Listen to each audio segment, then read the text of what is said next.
Bienvenue dans Instant de vérité. Aujourd'hui, nous allons partager une pensée prophétique, s'inspirant de fils d'Issachar dans la Bible. Lorsque vous lisez dans 1 Chronique 12, on parle de fils d'Issachar et on donne une particularité qu'avaient ces hommes. Ils avaient l'intelligence des temps afin de savoir ce qu'ils devaient faire par rapport à ces temps.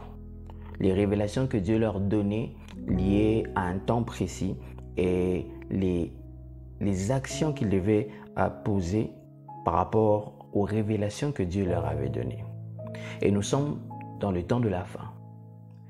Le Seigneur nous révèle aujourd'hui 2 prières que l'Église doit normalement commencer à adresser à Dieu, particulièrement liées à ces temps de la fin.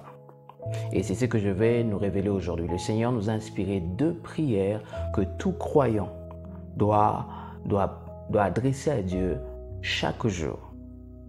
Je vous laisse maintenant découvrir ces 2 prières inspirées de Dieu pour ce temps de la fin, que tout croyant doit adresser à Dieu par rapport à ces temps. C'est vraiment lié à ces temps de la fin. Premièrement, tout croyant, tout chrétien doit prier pour le salut des âmes. Il doit prier pour que les hommes de par le monde qui n'ont pas encore eu la révélation de la personne de Jésus ainsi que de son œuvre, afin qu'ils puissent avoir la connaissance de ces choses et qu'ils soient bénéficiaires de ce salut que Dieu nous a donné. Car c'est un don de Dieu, les saluts.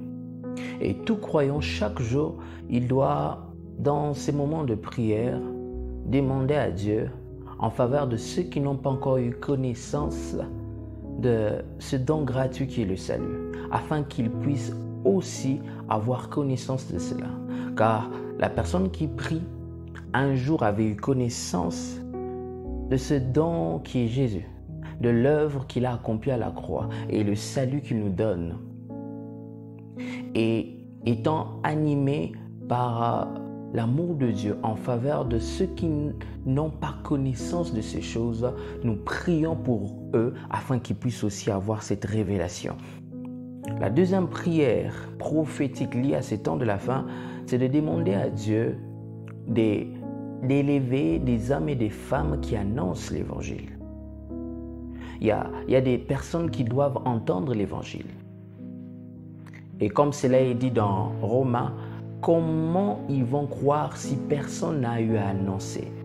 Paul fait une prière que j'aimerais nous lire dans Éphésiens 6, le verset 19. Il dit « Priez pour moi afin qu'il me soit donné, quand j'ouvre la bouche, de faire connaître hardiment et librement le mystère de l'Évangile. » La version Semeur le dit mieux. En particulier pour moi, demandez à Dieu de me donner, quand je parle, les mots que je dois dire pour annoncer avec assurance le secret que révèle la bonne nouvelle. Le secret que révèle la bonne nouvelle. Quel est le secret que révèle l'évangile ou la bonne nouvelle?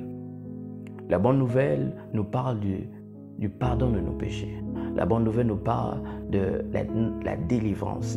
La bonne nouvelle nous parle de la vie éternelle que nous avons en Jésus. La bonne nouvelle nous parle de la nouvelle identité que nous avons en Dieu. La bonne nouvelle nous parle de la rédemption. La bonne nouvelle nous parle du rachat. Il y a un tas de choses dans la bonne nouvelle, dans l'œuvre qu'a accompli Jésus-Christ. Et c'est ça que le peuple de Dieu, et c'est ça que doit révéler le Saint-Esprit à toutes les personnes qui n'ont pas encore cru en Jésus-Christ.